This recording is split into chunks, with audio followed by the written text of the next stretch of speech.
तो controlled blast से नोएडा का जो ट्विन टावर है वो ध्वस्त हो चुका है। इन तस्वीरों के साथ बुलेटिन की शुरुआत हम कर चुके हैं। ये तमाम तस्वीरें आपके सामने देखिए, 12 बड़ी तस्वीरें। पहली तस्वीर ट्विन टावर के गिरने की है। दूसरी तस्वीर आपके सामने नोएडा एक्सप्रेस बंद होने की वजह से जो जाम के हालात हैं वो दर्शाएगी। एक और तस्वीर आपके सामने देखिए, 12 बड़ी तस्वीरें इस वक्त की। लोग जाम से जहां तहां परेशान, हजारों गाड़ियां नजर आ रही हैं और शाम 5 बजे के बाद नोएडा एक्सप्रेसवे को खोल दिया जाएगा। ये सारी तस्वीरें दर्शा रही किस तरीके से कंट्रोल्ड धमाका हुआ और उसने नोएडा के सुपरटेक ट्विन टावर को ध्वस्त कैसे किया गया है। और इस वजह से जो चौतरफा जाम के हालात हैं वो विजुअल्स भी सामने आ रहे हैं। हालांकि जो चौतरफा रूट्स थे, जो कनेक्टिंग रूट्स थे, उनको अब कुछ वक्त के लिए डाइवर्ट किया गया था एहतियातन, और ये रूट्स भी कुछ वक्त के बाद खोल दिए जाएंगे। तस्वीरों पर नजर लगातार।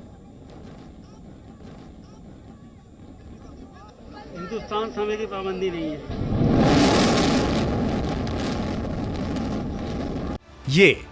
ये जेवर के लिए पति के साथ झगड़ा नहीं करती, बल्कि खुद जेवर बनाकर बेचकर महीनों तक लाखों की कमाई करती हैं।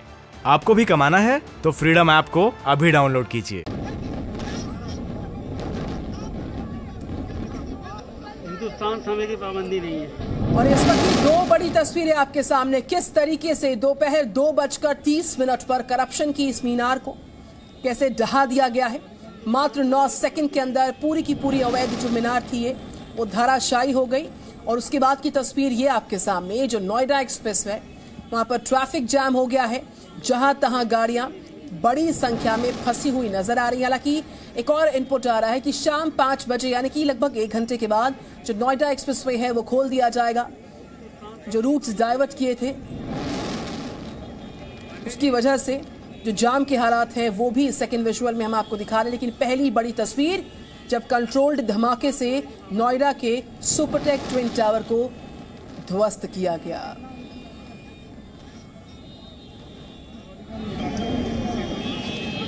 समय की पाबंदी नहीं है।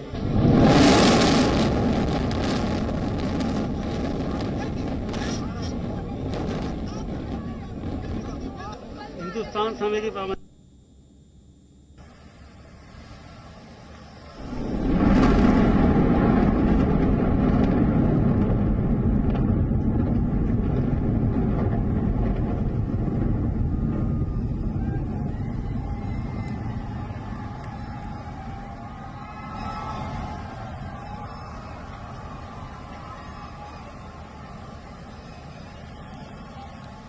तो इस महाविस्फोट के जो अंतिम क्षण थे वो भी हम आपको दिखा रहे लगातार। इसके बाद जैसे ही धमाका हुआ चारों तरफ जो है धुएं का गुबार देखा जा रहा। जी न्यूज़ आपको लगातार अपनी मेगा कवरेज के माध्यम से ग्राउंड पर किस तरीके से पहले तैयारियां थी और इस महाविस्फोट के बाद किस तरीके से ग्राउंड पर परिस्थितियां बनी हुई हैं वो भी विजुअल सिखा रहा है। इस बीच ट्विन टावर आखिरकार 10 साल की कानूनी लड़ाई के बाद आखिरकार ये सुपरटेक बिल्डर के ट्विन टावर जो हैं जमींदोज हो चुके हैं। दोपहर 2:30 पर जो महाविस्फोट हुआ है उसके बाद ट्विन टावर कैसे धराशायी हुआ ये विजुअल्स लगातार हम दिखा रहे थे। तो सुपरटेक ट्विन टावर को ध्वस्त करने के लिए जिस रिमोट का इस्तेमाल किया गया था आखिरकार वो बटन दबा दोपहर 2:30 पर और ट्विन टावर भरभरा कर पूरा नीचे आ गिरा। तो ट्विन टावर गिराया जा चुका है और अब आपको हम भारतीय ब्लास्टर चेतन दत्ता ने क्या कहा वो भी सुनवाते हैं। बिल्डिंग गिराए जाने से पहले किन बातों का ख्याल रखा गया वो भी सुनवाते हैं। तुम्हारे के सेकंड बार में खड़ा हो गया, देखो मैं देख रहा हूँ तो वहाँ बिल्डिंग नहीं दिख रही, धुआं था। अच्छा, कितनी दूरी पर थे वहाँ से आप? Just 70 metre away from there. अच्छा, 70 मीटर की दूरी पर। सबको 250 मीटर दूर रखा गया। मतलब बड़ी हिम्मत चाहिए थी 70 मीटर दूर रहने के लिए। नहीं, we are very often, we are used to it. अच्छा सर, एक बार नाम बता दीजिए। हाँ भाई, चेतन दत्ता। अच्छा, आप ही पे सबसे बड़ी जिम्मेदारी थी शायद।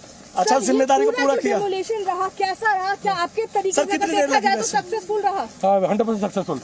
100%। कितनी देर लगी सर? जैसे कह रहे थे 9 से 12 मिनट।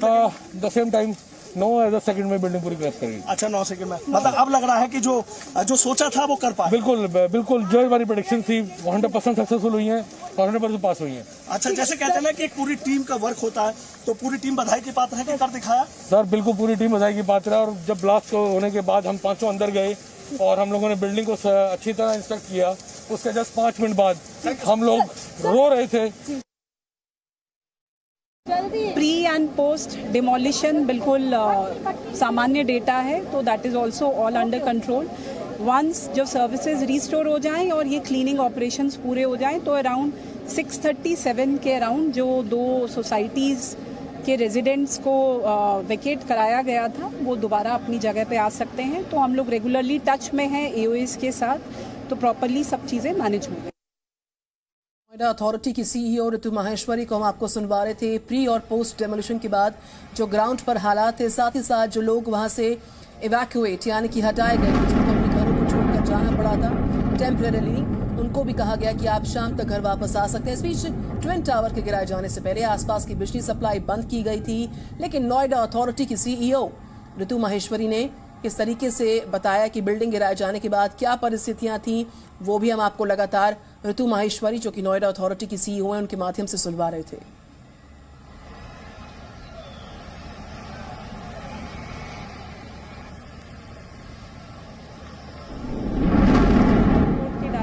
थे और उत्तर प्रदेश के माननीय मुख्यमंत्री जी योगी आदित्यनाथ जी के डायरेक्शन में गवर्नमेंट की गाइडलाइंस के अनुरूप और यहाँ पे जो एजेंसी नियुक्त की गई थी एडिफिस इंजीनियरिंग, उनके द्वारा नोएडा अथॉरिटी, पुलिस प्रशासन सभी के सहयोग से सक्सेसफुली आज ये अराउंड 230 पे डिमोलिशन जो प्लान हुआ था वो सक्सेसफुली एग्जीक्यूट हो गया है। जो first and second level of clearances थे एजेंसी के द्वारा वो दे दिए गए। उसी के क्रम में हमारा क्लीनिंग का काम जो है वो शुरू हो गया है और जो सप्लाईज रिस्टोरेशन है वो भी 15-20 मिनट में एजेंसीज आ जाएंगी और वो अपना काम शुरू कर देंगी। ये जेवर के लिए पति के साथ झगड़ा नहीं करती, बल्कि खुद जेवर बनाकर बेचकर महीनों तक लाखों की कमाई करती हैं। आपको भी कमाना है तो फ्रीडम ऐप को अभी डाउनलोड कीजिए।